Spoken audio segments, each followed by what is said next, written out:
अब जो अक्षर पुरुष है इसकी मृत्यु कैसे होगी, इसका कितना पीरियड है, जैसे एक युग बना ऐसा जो आपको बताए 1000 ऐसे बने हुए युग का इसका दिन इतनी ही रात्रि है। श्रीमद् भगवत गीता अध्याय नंबर 8 के श्लोक नंबर 18 से लेकर और 21-22 तक ये निर्णायक ज्ञान दिया है। उसमें क्या बताया है कि जिस समय इस काल के जब एक दिन खत्म होगा अक्षर पुरुष का, 1000 युग जब पूरे होंगे तो 21 ब्रह्मांड में आग लगेगी। 21 के 21 ब्रह्मांड नाश में आएंगे और ये सभी प्राणी उस अक्षर पुरुष के लोक में एक अलग स्थान है रिजेक्टेड, जिसे गोदाम होया करे, उसमें फिट कर दिए जाएंगे और पुनः ये 21 ब्रह्मांड फिर निर्माण में आएंगे इतने ही समय के बाद।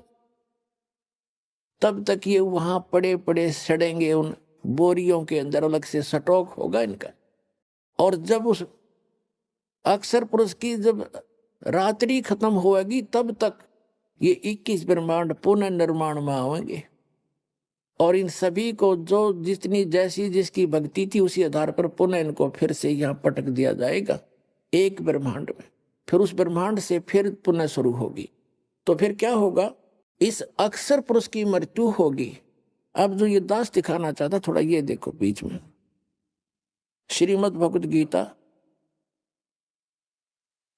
ये वही जय दयाल गोविंद का इसके अनुवादक हैं। 8वें अध्याय के आपको दिखाते हैं। 17वां आपने पढ़ लिया, ये देखिएगा गीता अध्याय नंबर 8 का श्रीमद् भगवत गीता, ये 17वां आपने पढ़ लिया। ये अक्षर पुरुष का है, परब्रह्म का एक दिन है, 1000 चतुर्युग का, 1000 युग का, नोट चतुर्युग। अब यहां हम 18वां पढ़ देंगे। इसमें क्या बताया है कि संपूर्ण चराचर भूतगण इस ब्रह्मा के दिन के प्रवेश काल में नहीं, ये जो इस ये ब्रह्मा ने ये गलत लिखा है, अक्षर पुरुष के एक दिन में के काल दिन के प्रवेश काल में अव्यक्त से अर्थात ब्रह्मा के सूक्ष्म शरीर से उत्पन्न अव्यक्तात से उत्पन्न होते हैं और उस ब्रह्मा की नहीं, उस अक्षर पुरुष की रात्रि के प्रवेश काल में उस अव्यक्त नामक सूक्ष्म शरीर में नहीं, उस अव्यक्त संज्ञा के ही में लीन हो जाते हैं, उसमें वहां रख दिए जाते हैं। इसका अर्थ क्या है, जैसे श्रीमद् भगवत गीता अध्याय नंबर 15 के श्लोक नंबर 16 और 17 में 3 पुरुष हैं, सरपुरुष, अक्षर पुरुष और परम अक्षर पुरुष।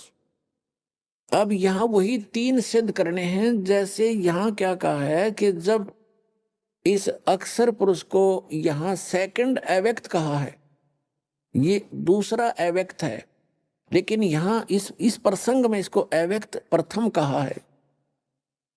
इसका क्या है, जैसे उसका 1000 युग का दिन जब समाप्त होगा तो पूरे 21 ब्रह्मांड का नाश हो जाएगा और उस अक्षर पुरुष के लोक में, जैसे उस 1000 चतुर्युग में उस अक्षर पुरुष के भी लोकों की आंशिक प्रलय होगी। जैसे यहां होती है, जब ब्रह्मा जी का एक दिन समाप्त होता है तो केवल इन 3 लोकों में प्रलय हो जाती है, लोक न्यू के न्यू रहते हैं और इनके ऊपर पानी जल भरकर बिल्कुल विनाश हो जाता है। पुनः फिर ये धीरे धीरे अपना स्थिति पर आते हैं, पुनः स्टार्ट होते हैं। तो इसी प्रकार उसके आंशिक लोकों में प्रलय हो जाती है उसकी भी, और उस जो बचे हुए लोक हैं जो उसका एक अलग से, जैसे यहाँ ब्रह्म लोक है वहां पर ब्रह्म लोक है, उसके अंदर सभी प्राणी रख दिए जाते हैं।